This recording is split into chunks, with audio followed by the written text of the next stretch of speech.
I lift my eyes to the hills. From where does my help come? My help comes from the Lord, who made heaven and earth. He will not let your foot be moved. He who keeps you will not slumber. Behold, he who keeps Israel will neither sleep nor slumber.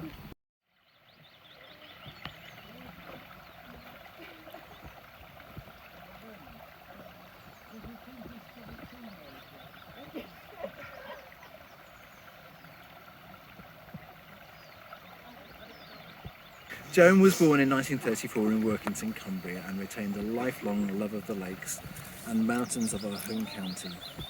Despite living through the war years, she had a happy family life with her parents and two sisters in a very musical household. She had a quiet energy, intelligence and determination, and became head girl at the grammar school and the first in her family to go to university. She studied German at the University of Manchester and took great pleasure when Kathy, Alice and Amy wore her academic gown to their respective graduations in the years to come. She went into teaching, becoming head of her department, and used that opportunity to give back to so many other young women. We have loved hearing the stories from them of how Mrs. Winfield was a brilliant and favourite teacher.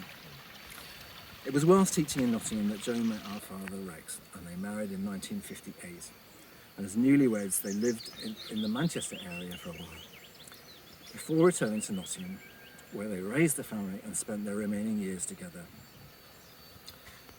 We loved her intrinsic goodness and her way of seeing good in others. We loved her servant-heartedness and the way she gave herself to others in the family, the church and community, and through her charitable contributions and donations to the wider world. As children and grandchildren, we enjoyed the certainty of being utterly loved by her and her unwavering support through good times and bad. She showed fortitude.